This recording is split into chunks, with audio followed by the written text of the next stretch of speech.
to be here. In 1997, I moved to America. I was 14. I was alone. I arrived at the doorsteps of an American family who actually took me in. They thought I was only staying for a week during an exchange program, and I stayed for 3 years. Just months before I arrived, I was a proud member of the Party Youth League in China. I was studying Marxist economic and political thought in school, and it never occurred to me, nor to my friends, that there was something called fun plans on a Friday night. And of course, that all changed when I got here to this country. I was genuinely mesmerized by the openness, by the free thinking, and I was a little shocked to be encouraged by my history teacher to question authority. Textbooks, teacher, and even facts. Ooh, what a foreign concept. And I was surprised to learn that in school life there was something actually more important than grades. And the China I knew from back home, exuberant, dynamic, ever-changing, so fast, was so different from the China that Americans had in mind when they asked me questions when I got there, as if it was kind of a dark place of terror. And that contrast in perspective really stuck with me ever since. Now, thinking back, this little story of mine, I think really embodies a lot of the differences, the misunderstandings, potentially the cultural gaps that we have between the two countries, US and China, and that's why I wanted to share it with you today. Now, I wrote this book that was published last year, the new China Playbook, and trying to explain how China actually works, how it has come to foster a really unique model that goes beyond conventional socialism or capitalism, and also how China has a new generation of Chinese radically different from the older generations, and they're going to change the face of China. So my goal was to hopefully give a perspective from the inside, based on data, facts, and a huge amount of wonderful, serious scholarly works that has been done on the Chinese economy by international scholars over the years. And most of all, rise above the emotions and sensationalism and the news cycle. And so I wanted to tell a different side of the story, and there is always a different side of the story. And given how tense things have become between the two countries, US and China, I think it is important to tell that story. So allow me to offer you a different perspective and lens to look through in the next hour. So people ask me often, what are the biggest misunderstandings about China? Now, one of it is actually how the model works. Now, 30 million private companies sprung out from nowhere, like mushrooms springing up from a desert in so little time, 20 years. In the beginning stages and beginning ages of the 1980s, China was a thoroughly anti-capitalistic economy, and suddenly 30 million out of nowhere. We tend to think of China's system as being extremely centralized, as if decisions are made on the top by a few people, maybe even one person, but that's not quite accurate. Politically, it's very centralized, but economically, it's extremely decentralized. Decisions, implementation, are all made on the ground, decided by local officials who actually go about helping private entrepreneurs to succeed. In my book, I call this the mayor economy. Local provincial leaders, I mean, they could be mayors, they could be party secretaries, in charge of turning backward fishing villages into global technology hubs, like Shenzhen. And that's what they did. I don't know what we expect our mayors to do for us in this country, but in China, that was their mandate. It was to help growth, it was to implement these radical reforms, it was to help protect the environment, to really encourage the private entrepreneurs to build something new. And so currently, even fast forward many years, today, they're running around all over the country building mini Silicon Valleys, helping private entrepreneurs find talent, coordinate financing, build a whole industrial clutter around key companies like EVs or semiconductors.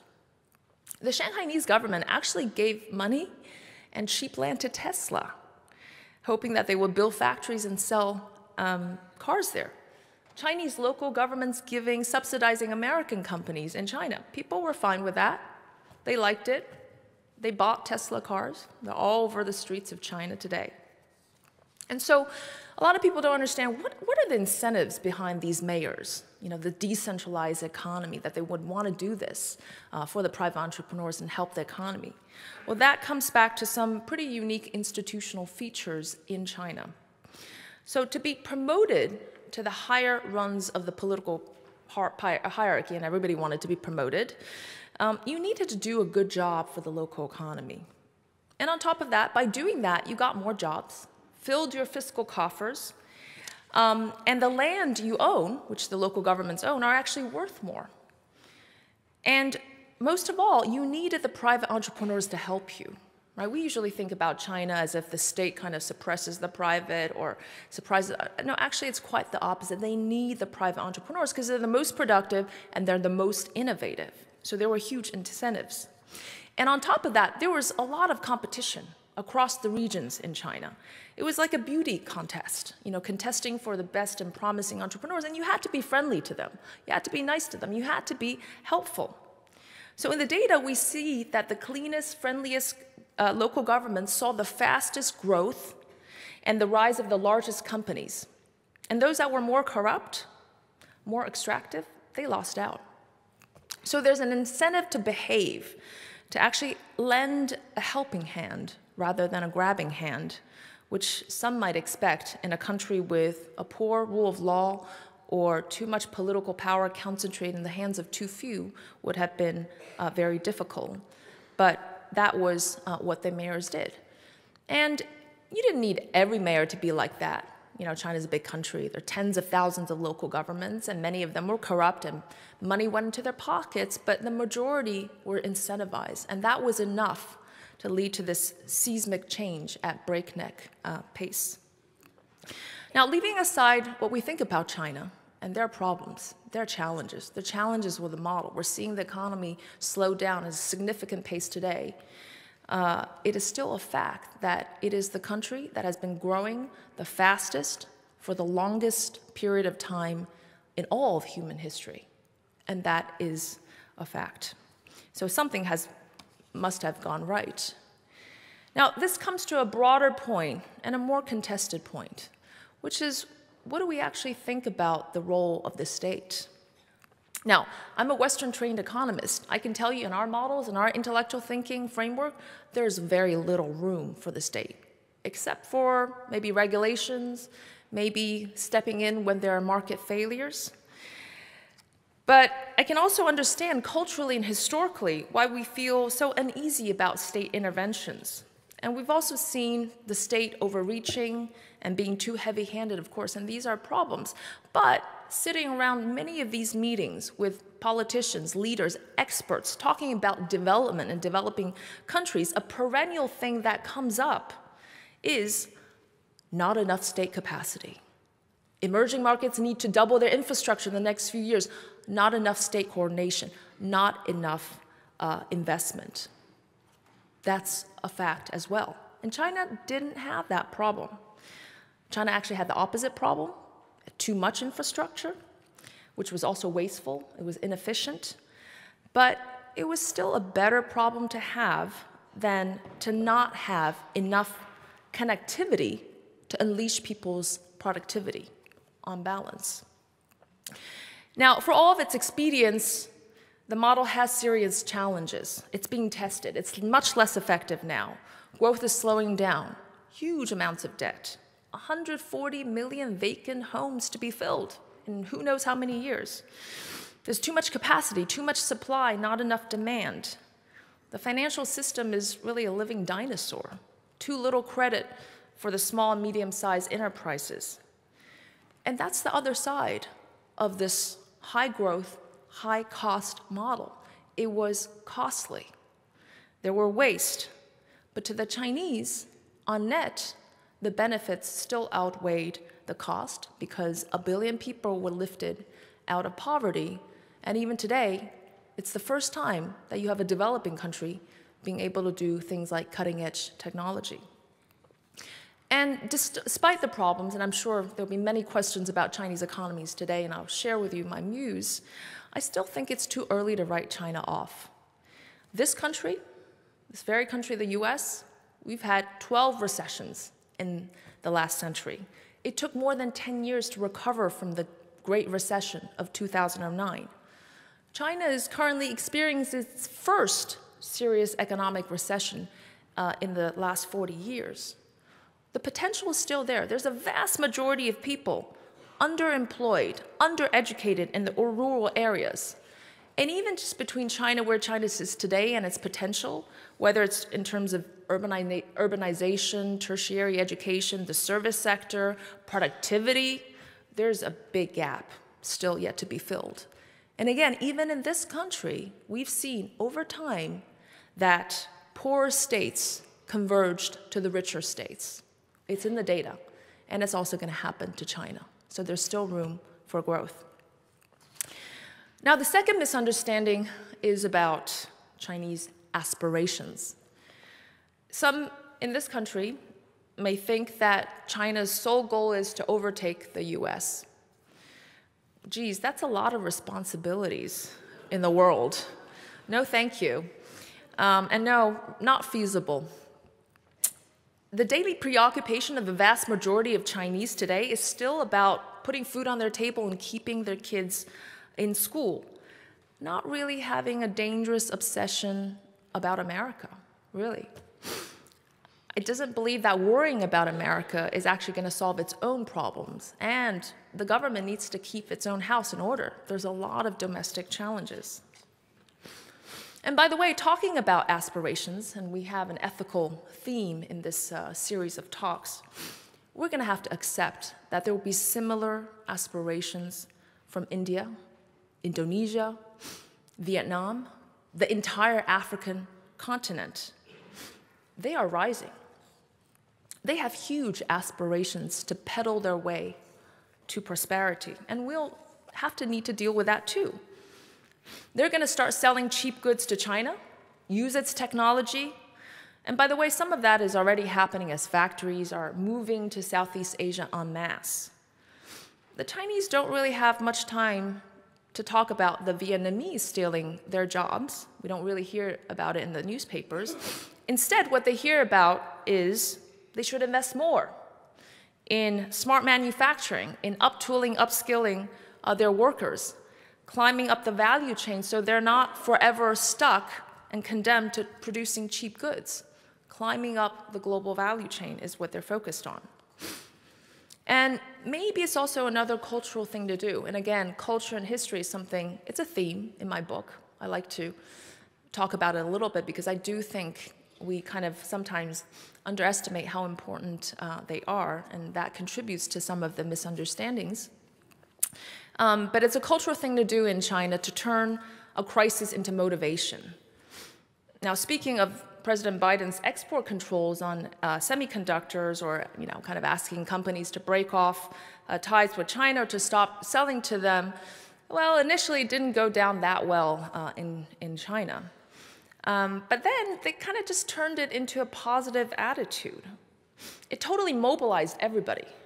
They whipped companies into shape.